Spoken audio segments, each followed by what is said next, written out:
¿Qué tal? Bienvenidos. Hoy en Informe León entraremos en un lugar cargado de historia y de joyas literarias. Es la Biblioteca Gumersindo Azcárate, que cumple este 2021 un siglo de vida. A los pies de la Catedral de León, la Fundación Sierra Pambley custodia el fondo que perteneció al jurista y pensador leonés.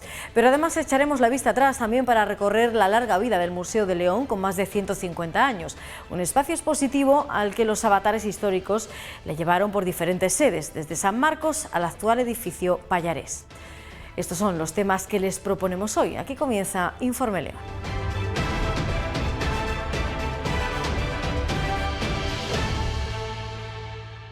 Conserva la esencia del siglo que la contempla como uno de los referentes culturales de la ciudad de León. Sus estanterías de madera originales de 1921, cuando se inauguró, la convierten en una joya que alberga más de 12.000 volúmenes de libros que pertenecieron a Gumersindo Azcárate. Lleva año y medio cerrada por la pandemia y de momento no abrirá hasta enero de 2022.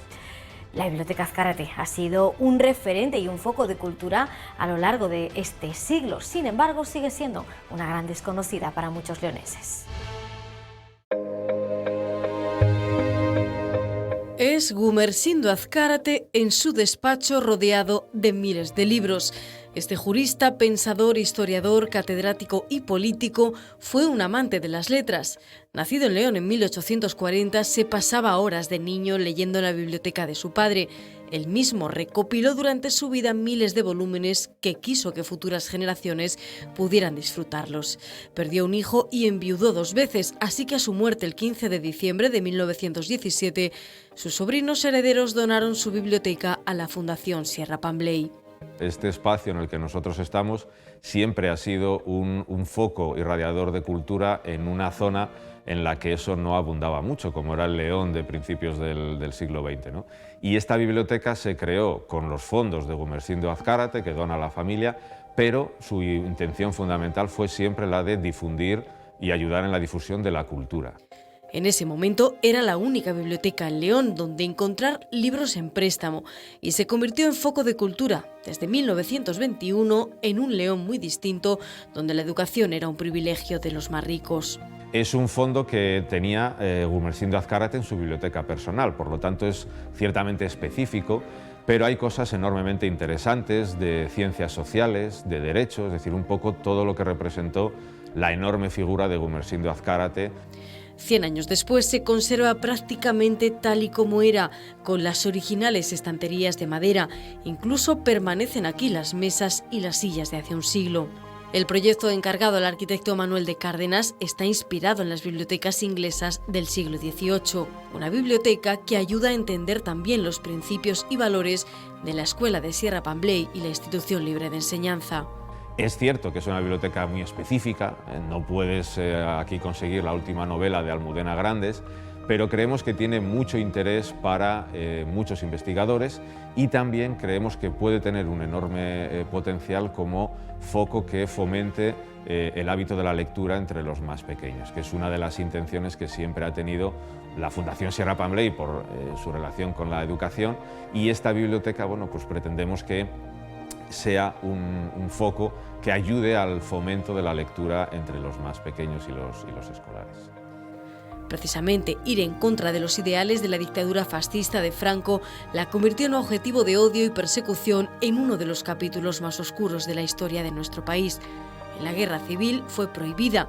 Uno de los bibliotecarios paseado y fusilado, y se temió por la destrucción de los libros. Aquí se hizo un expediente de ver qué libros eran peligrosos, ¿no?, para el régimen franquista, y dada la ignorancia de muchas de esas personas dijeron que, bueno, todo lo que fuera ruso o oliera a ruso había que eliminarlo, ¿no? Entonces, claro, cosas como Dostoyevsky o cosas así también se intentaron eliminar.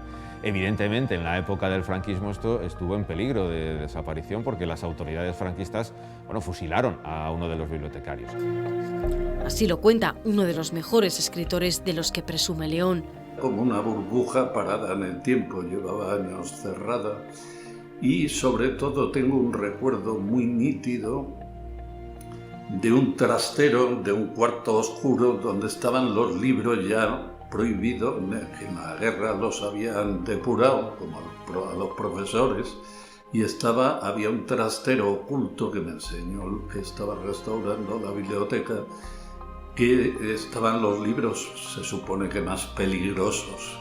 Años más tarde, la muerte de González de Lama, que se encargaba de ella, obligó a cerrarla durante más de 2 décadas. Y la pandemia ha sido la tercera vez que cerraba sus puertas. Estar en un ambiente rodeado de tanta historia, de tanta madera, ¿no? Y a los pies de la catedral, que las horas te las marcan las campanas de la catedral, es una experiencia que las personas que han venido aquí pues, a leer la prensa o a estudiar difícilmente olvidan.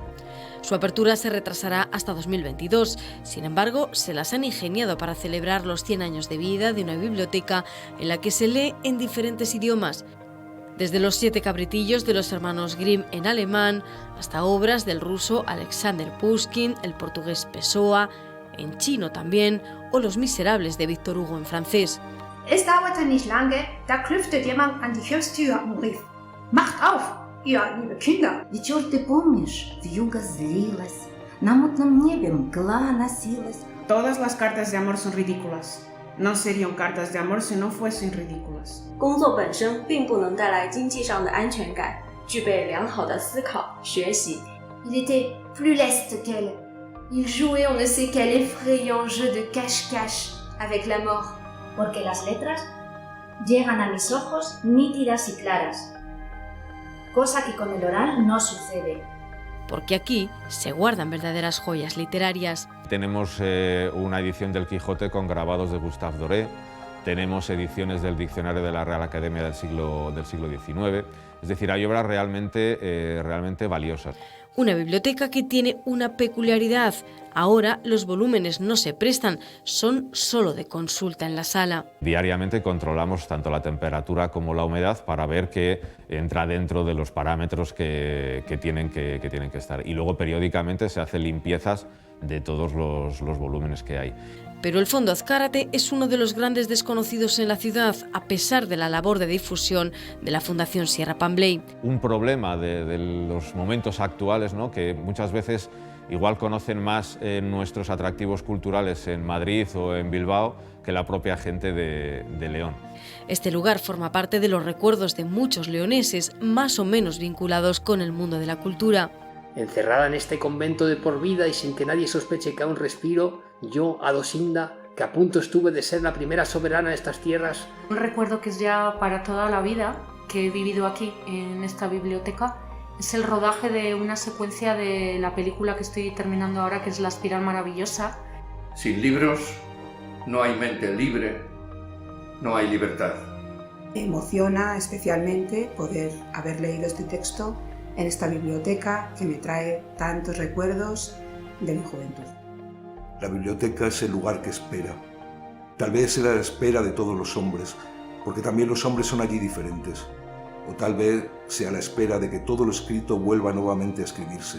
Y ha acogido durante décadas multitud de actos, presentaciones de libros o encuentros culturales con grandes nombres. Un refugio en el que la cultura y la ciencia puedan tener su lugar. Entonces creo que han pasado figuras pues, tan importantes como Ian Gibson, Ginés Morata, Julio Llamazares, José María Merino. Es decir, aquí ha habido gente muy importante dando charlas en un ambiente realmente acogedor para ese tipo de cosas. Presume también de haber sido el espacio en el que nació la prestigiosa revista Espadaña en 1944. Y es una revista muy importante para la cultura en León porque en ella, en el franquismo, se publican textos de Miguel Hernández, de Lorca, y da paso a una generación literaria muy importante a mediados del siglo XX.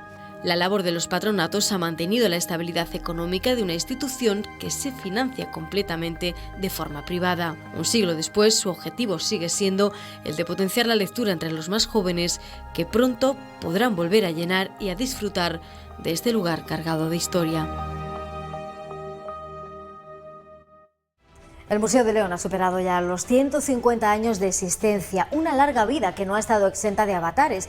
Desde hace más de una década disfruta de una gran sede en el edificio Pallares, pero el gran museo de la historia de la provincia de León comenzó su andadura en San Marcos, donde la guerra civil, el campo de concentración y su reconversión en parador marcaron su destino. A pesar de todos los cambios, allí en San Marcos se sigue conservando la sede original del museo.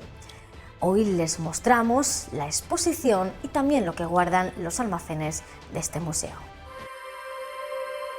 El 6 de junio de 1869 se abría al público el Museo de León. Fue el primer museo de la provincia. En aquel momento, mediados del siglo XIX, fue un intento por frenar el expolio de obras de arte tras la desamortización de los bienes eclesiásticos. Y nació aquí, en San Marcos. Desde el punto de vista patrimonial, los mejores interiores de San Marcos, no solamente porque son las salas más elaboradas en el programa arquitectónico del siglo XVI, sino porque además están apartadas del recorrido habitual del parador y por lo tanto no se tocaron en la rehabilitación agresiva desde nuestro punto de vista que se hizo en los años 60. Y en San Marcos, 150 años después, sigue parte de su valiosa colección, unas salas de gran valor arquitectónico que han visto pasar décadas y acontecimientos históricos.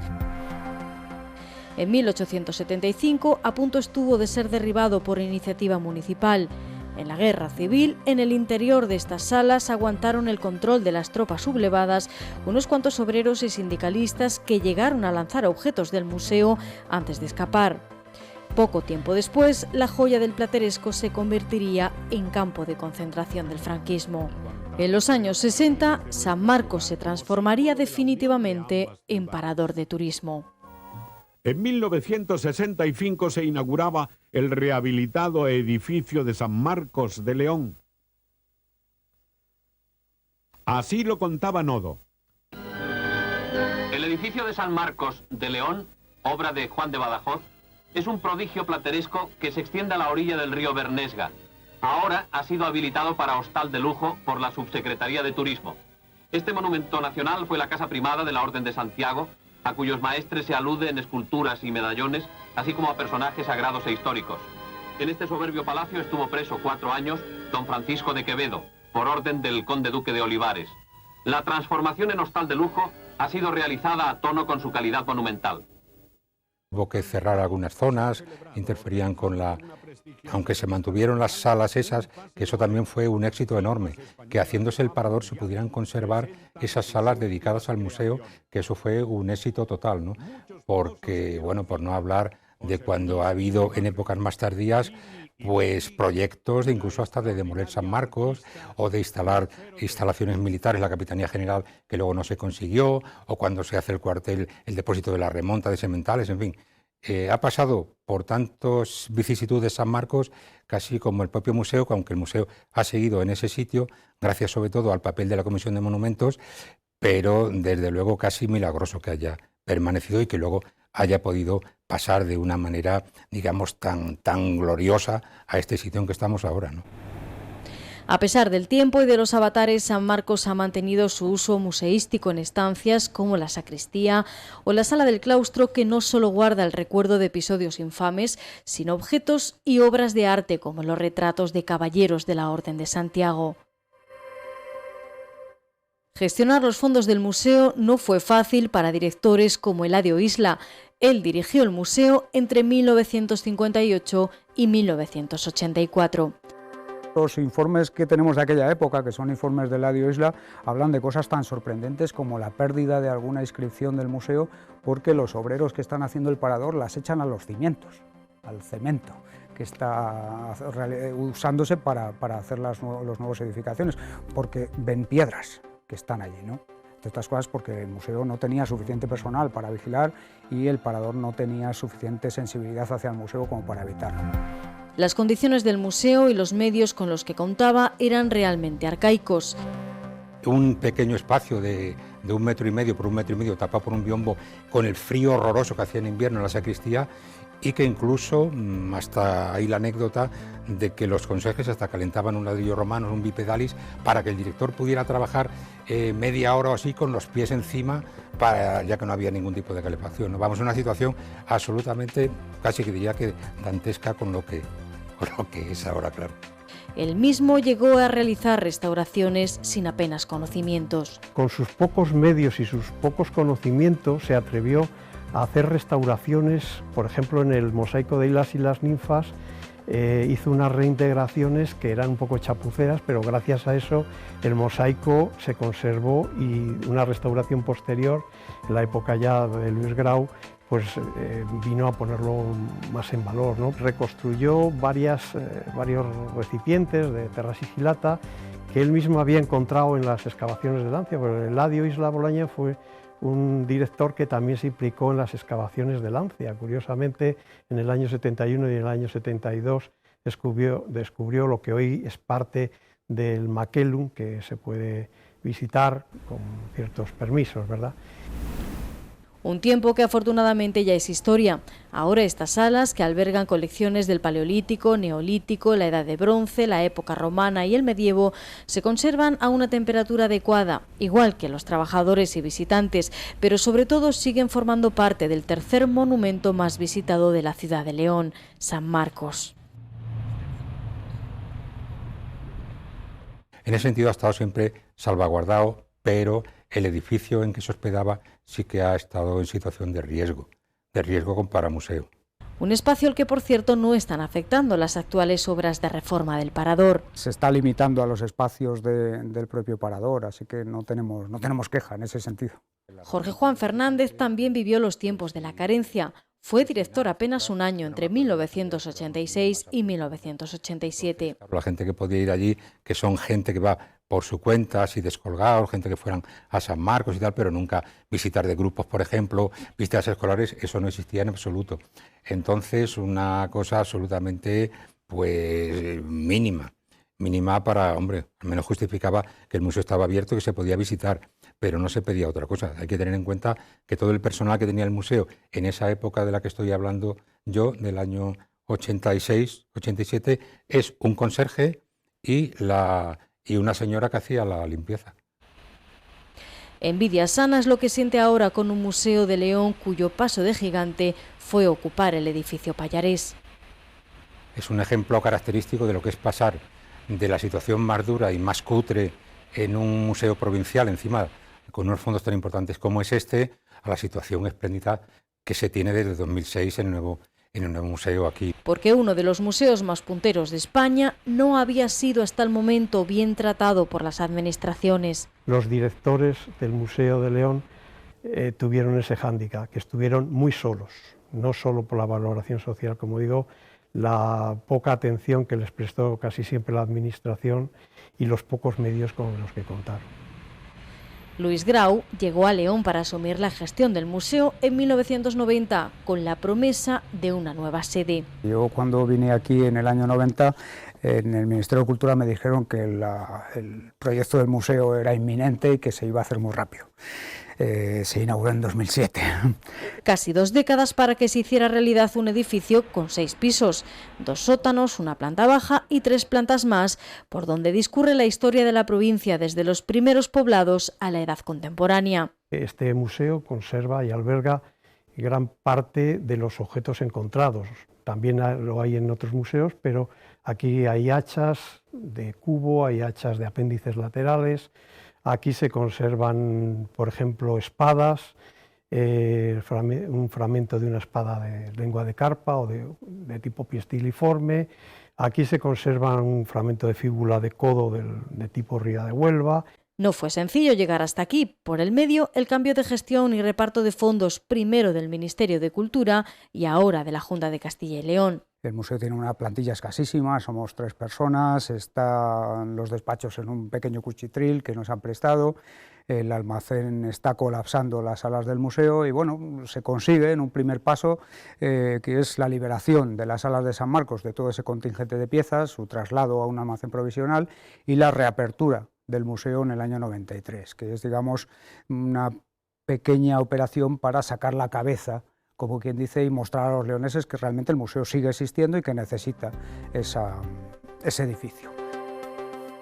Y un proyecto de nuevo espacio para el museo que llegó a tener múltiples opciones, desde Sierra Pambley, en la actual sede del Procurador del Común, a la Casona del Peregrino o incluso la posibilidad de levantar un nuevo inmueble en un lugar culturalmente estratégico como la Avenida Independencia.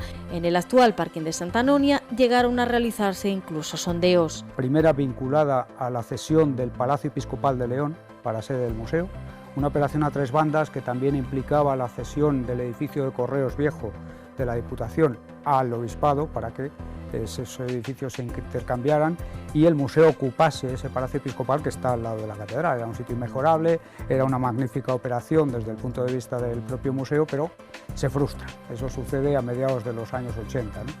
Y la segunda operación, que es a finales de los 80, que yo todavía conozco en los primeros de los 90, porque todavía está activa, es la construcción de un edificio de nueva planta. Ese es el solar de Santa Anonia, que hoy es un aparcamiento que está entre la biblioteca y el edificio mismo de Correos, creando además, que se haga una operación muy interesante desde ese punto de vista, una gran manzana cultural, donde estaban el conservatorio, la biblioteca, el Instituto Leonés de Cultura, el Teatro Emperador. Tampoco sale adelante. La reivindicación del nuevo museo duraría una década, hasta que Pallarés se eligió como destino fijo. El edificio Pallarés, después de que fuera utilizado por la Diputación para sede de actividades culturales, pues sufre una transformación, a mitad de la cual queda detenido, varado en medio del casco histórico leonés y digamos que sin un destino fijo. La vieja ferretería había cerrado en la plaza de Santo Domingo. El edificio iba a tener otro fin cultural, pero un cambio político en la Diputación lo transformó todo. El nuevo partido que toma digamos, el control de la Diputación no cree en el proyecto de Pallarés y decide desprenderse del edificio. Y en ese momento, precisamente, cuando vemos que hay un edificio que está disponible para un proyecto cultural como es el museo, tan longevo, y que además es suficiente, es un edificio capaz, pues proponemos al Ministerio su compra. Y finalmente el Ministerio lo compra este edificio en una operación, además, todo hay que decirlo, muy generosa por parte de la Diputación, porque lo vende al Estado por el mismo precio que lo compró y que había costado la parte de reforma que se había llevado a cabo. El edificio sufrió una amplia reforma en la que el Ministerio de Cultura invirtió 16 millones de euros. Aquí se guardan ahora una de las mejores colecciones epigráficas del país, junto a las de Tarragona, Mérida y el Arqueológico Nacional. La provincia de León ha dado muchísimos objetos, principalmente objetos metálicos, objetos de cobre primero y después sobre todo de bronce. Colección que dispone de un sutil mecanismo para trasladar piezas que superan casi la tonelada. Pero además hoy las cámaras de Informe León entran en el taller de restauración del Museo de León, un lugar privilegiado donde son restauradas muchas de las obras de arte. Tallas, esculturas, monedas, óleos, mosaicos, mobiliario o piezas arqueológicas como estas, correspondientes a una de las cientos de excavaciones que hay en la provincia. Cuando se hacen proyectos de investigación de cierta enjundia, pues aparecen nuevos objetos que, lógicamente, tienen que terminar en el Museo de León, fundamentalmente en el Museo de León. Un taller que sigue contando con escasos medios todavía. Apenas hay un restaurador para encargarse de todo, lo que ralentiza las labores de recuperación, pero un abismo respecto a la época en la que trabajó aquí el arqueólogo Jesús Celis. Cuando yo trabajaba en el museo arqueológico, que en aquella época se llamaba así el Museo Arqueológico de León, en San Marcos, pues la situación era en penuria total, es decir, los técnicos que trabajábamos allí teníamos que estar solo un número de horas, 2 o 3 horas, porque pasábamos un frío terrible, ¿no? O sea, teníamos que combinar y llevarnos trabajo para casa para poder terminar nuestras tareas.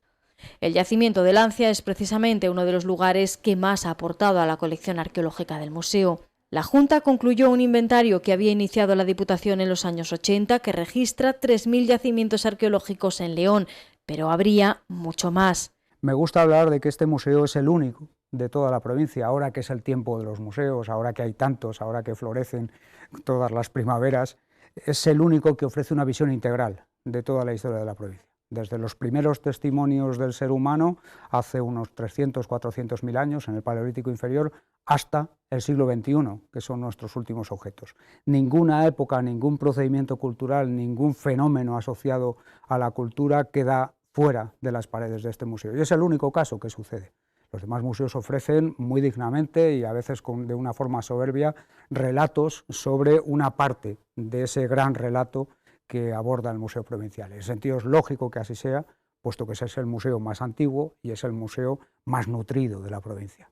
Porque la mentalidad, el respeto y el interés por conservar la cultura ha ido cambiando con el paso de los años. Es decir, no podemos hablar en ningún caso de lo que la gente pensaba en los años 50, por supuesto en la época de la guerra o en la época de la posguerra.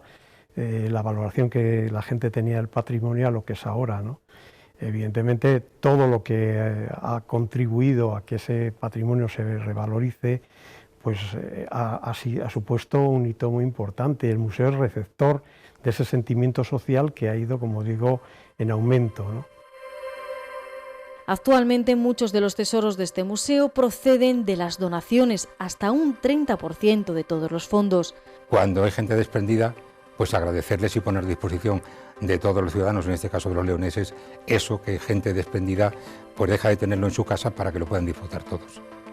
Hay incluso casos de cesiones dilatadas en el tiempo, pero que han acabado llegando. La entrega se ha hecho muchísimos años después, es decir, cuando unos sobrinos de unas señoras que fallecieron encontraron en un armario una caja metálica en cuyo interior se habían depositado estos objetos que se habían publicado, se habían republicado, que han servido para definir una etapa del bronce final en la península ibérica, la primera etapa del bronce final, y que singularmente reaparecieron después de tantísimos años guardados y ocultados, ¿no?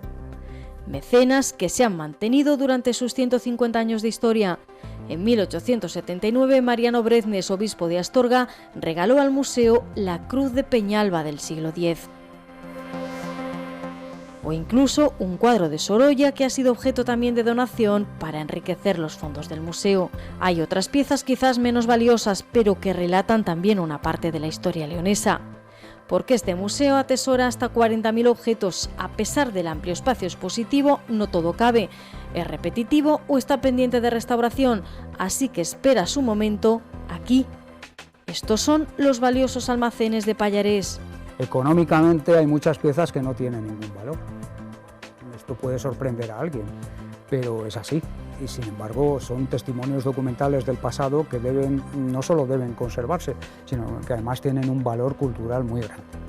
Por otra parte, hay piezas que tienen un valor económico relevantísimo y sin embargo, bueno, pues no tienen por qué resultar o hacer sombra a otras o ser sombreadas por ellas, ¿no?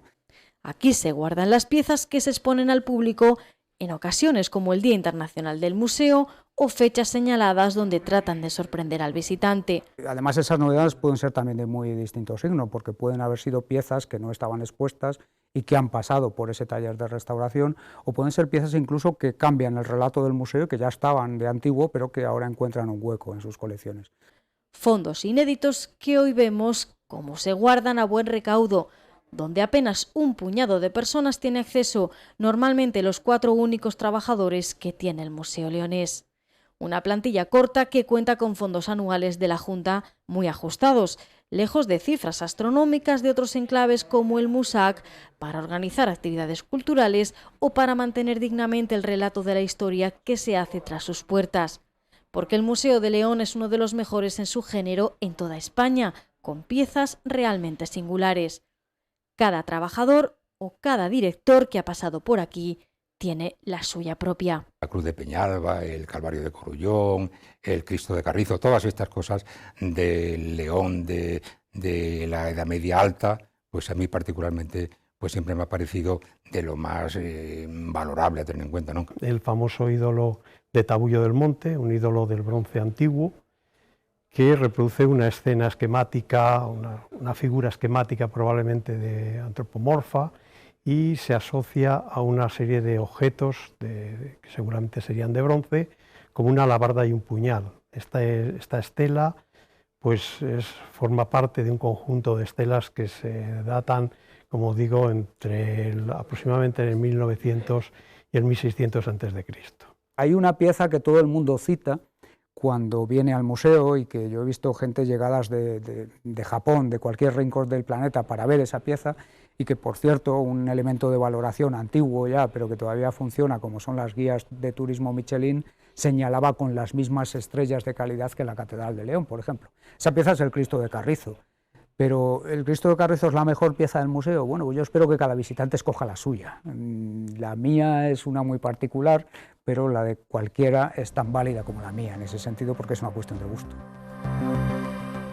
Para el director actual, esa pieza especial no es otra que el mosaico de Hilas y las ninfas.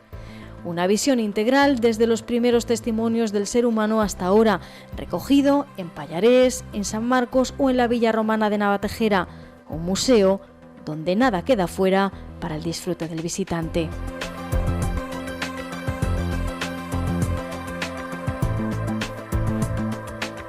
Con esa mirada a los fondos del Museo de León nos despedimos, pero ya saben que este programa regresará dentro de 7 días, lo hará con nuevos reportajes. Hasta entonces, aquí les esperamos, no nos fallen. Adiós.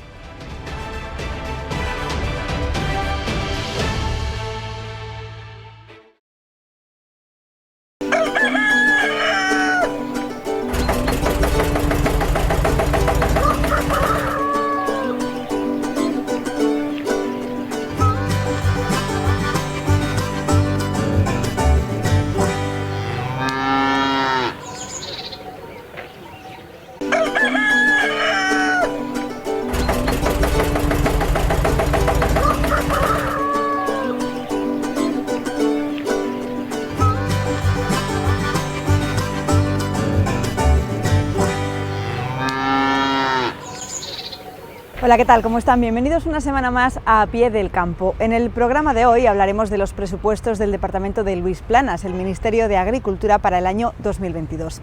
Además, los cultivadores de maíz se manifestaron a las puertas del Ministerio de Agricultura esta semana, luego lo veremos. Y las siembras de cereal y otros cultivos herbáceos se encuentran en pleno auge, ocupan nuestro bloque de actividad agronómica. Todo esto en los próximos minutos en A Pie del Campo. Bienvenidos.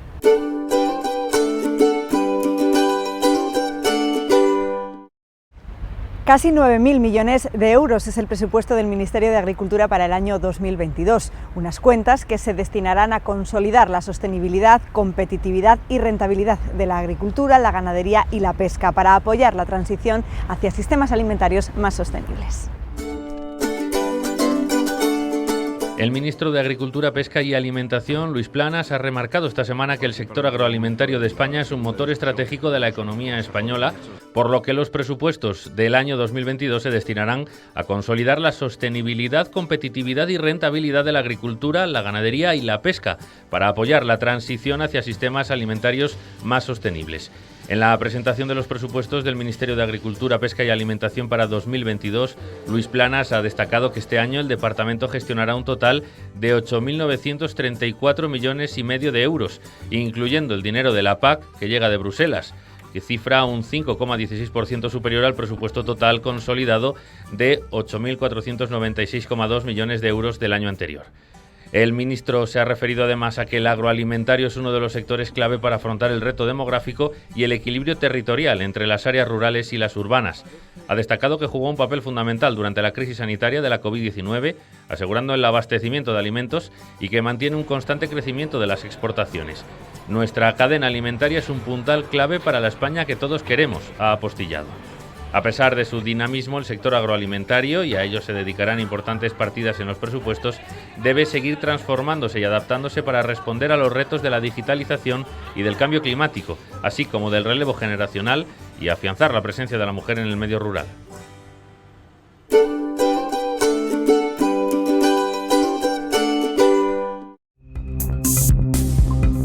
En la sesión de la lonja agropecuaria de León celebrada el pasado miércoles, el trigo cotizó a 256 euros la tonelada, la cebada a 246 euros la tonelada, el triticale a 246 euros la tonelada, la avena a 230 euros la tonelada y el centeno a 233 euros la tonelada.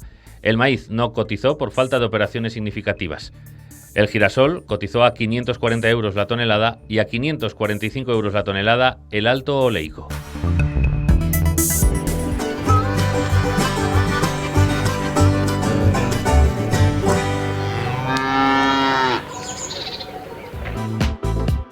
Agromendoza, empresa leonesa dedicada a la comercialización de productos del campo.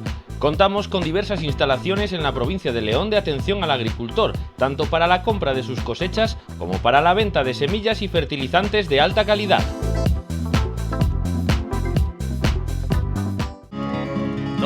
Agricultor y ganadero, la mejor oferta de seguros la encontrarás en Asaja. A través de su correduría y de Asegasa tiene seguros adaptados a tus necesidades y a precios sin competencia. Trabajamos con las mejores compañías de seguros. Pídenos presupuesto sin compromiso en cualquiera de nuestras oficinas. Y recuerda que Asaja es líder en todas las líneas de seguros agrícolas y ganaderos contratadas con Agroseguro.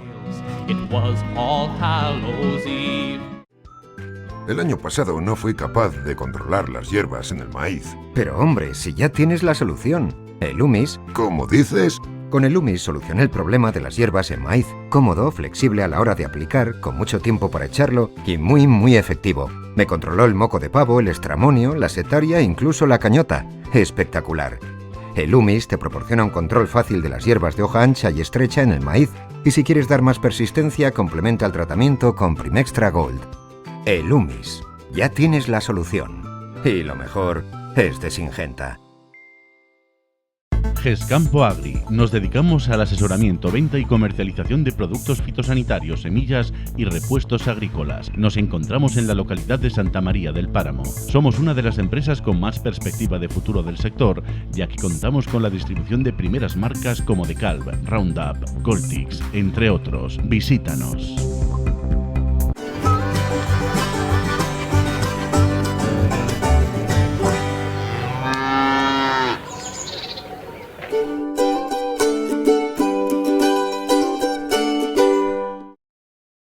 Varios centenares de cultivadores de maíz se han manifestado esta semana en Madrid por los cambios que propone la nueva PAC en este cultivo, que es mayoritario en la provincia leonesa. Varios centenares de cultivadores de maíz de Asaja, principalmente de las provincias de León y Salamanca, protestaron la pasada semana frente a las puertas del Ministerio de Agricultura, Pesca y Alimentación contra el propósito del organismo de imponer severas restricciones para esta producción en el Plan Estratégico Nacional para la nueva PAC. La concentración reunió a varios centenares de productores acompañados por los responsables nacional y regional de Asaja, Pedro Barato y Donaciano Dujo, respectivamente, así como los responsables de Asaja en las provincias más afectadas. Las limitaciones que propone el Ministerio, en especial la imposición en la condicionalidad reforzada con la rotación de cultivos a nivel de parcela, además de prácticas marcadas en los ecoesquemas, se traducirán en una reducción brutal de la superficie sembrada de maíz, cuando no del abandono definitivo en algunas zonas de una producción en la que nuestro país es deficitario y que estaba arrojando buenos resultados, tanto agronómicos como de sostenibilidad en los regadíos de Castilla y León. Asaja León, que representa el primer territorio productor de maíz, es la organización que tuvo la iniciativa de convocar este acto de protesta, mientras que otras organizaciones agrarias no han manifestado el más mínimo interés por abordar este grave problema que tiene el sector. La previsión del tiempo anuncia cielos parcialmente nubosos al principio de la semana, aunque esas nubes se irán reduciendo para volver de nuevo hacia el viernes o el sábado y traer alguna precipitación. Las temperaturas máximas se mantienen cerca de los 17 grados, las mínimas se mueven entre los 2 y los 5.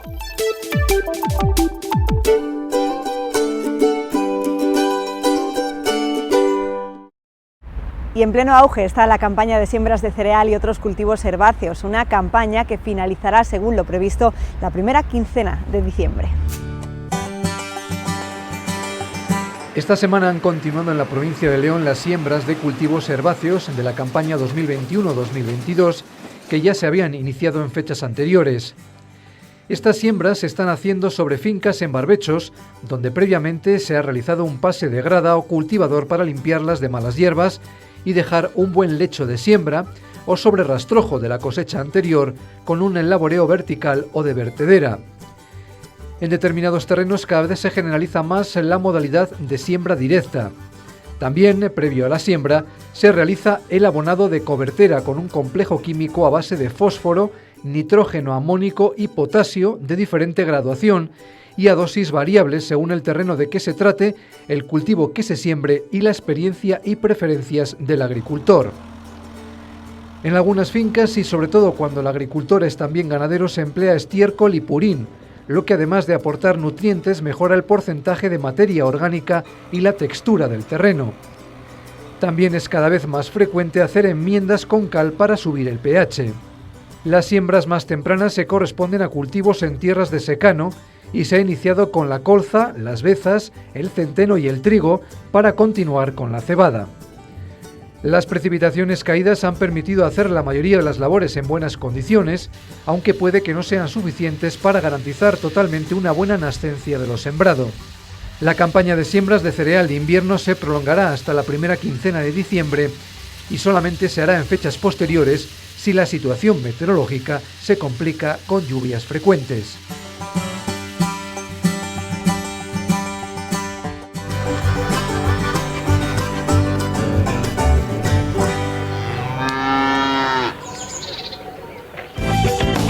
Las mejores soluciones agrícolas, aportando la última tecnología en sistemas de riego de la mano de Riegos del Oeste. Ofrecemos un servicio de calidad y personalizado, atendiendo a las distintas necesidades de nuestros clientes. En Riegos del Oeste miramos el mejor aprovechamiento del agua.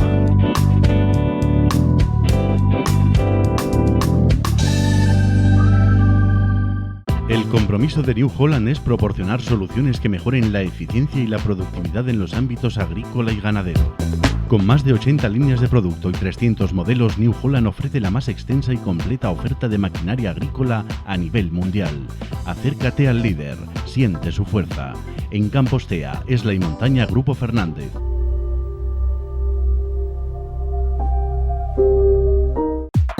Ferreras Comercial Agraria es una empresa especializada en la venta y reparación de maquinaria agrícola desde hace más de 35 años, distribuyendo en exclusiva las marcas Kron, Amazon, Maschio, Gaspardo, Tatoma y Tanco. Estamos a su servicio.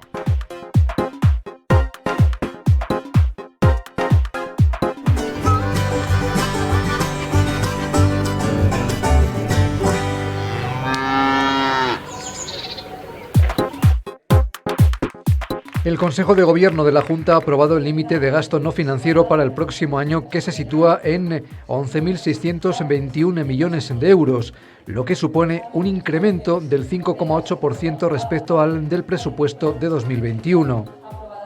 Esta cantidad representa el techo más alto desde que el Ejecutivo Autonómico calcula esta magnitud, que sirve de referencia para la elaboración de los presupuestos. La cifra se ha computado sobre la previsión de un crecimiento económico del 4,9%, una tasa de paro del 12% y un aumento de los puestos de trabajo equivalentes a tiempo completo del 2,4%. El FEGA ha publicado el importe provisional de las ayudas asociadas ganaderas de la PAC de 2021, con el fin de que sirva de base para los anticipos que serán a partir del 18 de octubre. La ayuda al ovino es de 11,57 euros por animal, la de caprino de 6,39 euros con carácter general y de 8,18 euros en zonas de montaña. La ayuda a la vaca nodriza de 84,98 euros y la ayuda a la vaca de leche de 151,55 euros en las zonas de montaña y de 128,27 euros en el resto. Hay que recordar que la ayuda a la vaca de leche lleva aparejado el principio de degresividad, por lo que a partir de la vaca número 75 de la explotación, los importes bajan a 64,13 euros y a 75,7 euros en las zonas de montaña. Dos nuevos macroparques fotovoltaicos pretenden ocupar 336 hectáreas de cultivos agrícolas en terrenos comunales de Espinosa de la Ribera, en el municipio de Rioseco de Tapia, desalojando una vez más a los agricultores de sus tierras. El estudio de impacto ambiental y la autorización administrativa se publicó en el boletín de la provincia del 19 de octubre, abriéndose a partir de ese momento el periodo de consultas y alegaciones. Asaja se opone a dicho proyecto por ser contrario a los intereses agrarios. La Consejería de Agricultura, Ganadería y Desarrollo Rural empezó a abonar el pasado lunes los primeros pagos de la PAC de 2021. Se comenzó a transferir los importes correspondientes al 70% de las ayudas directas por superficies.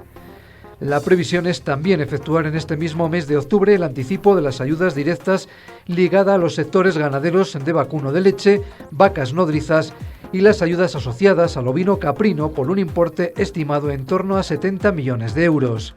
En relación con las ayudas agroambientales y las ayudas a las explotaciones en zonas de montaña financiadas por el FEADER y solicitadas en 2021, la previsión es efectuar los pagos de los anticipos de hasta el 85% del importe en esta quincena del mes de octubre.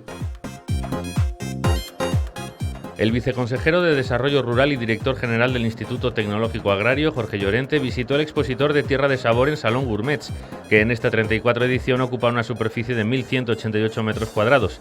Esto hace que Castilla y León sea la comunidad autónoma con más superficie dedicada a mostrar la calidad de sus productos agroalimentarios.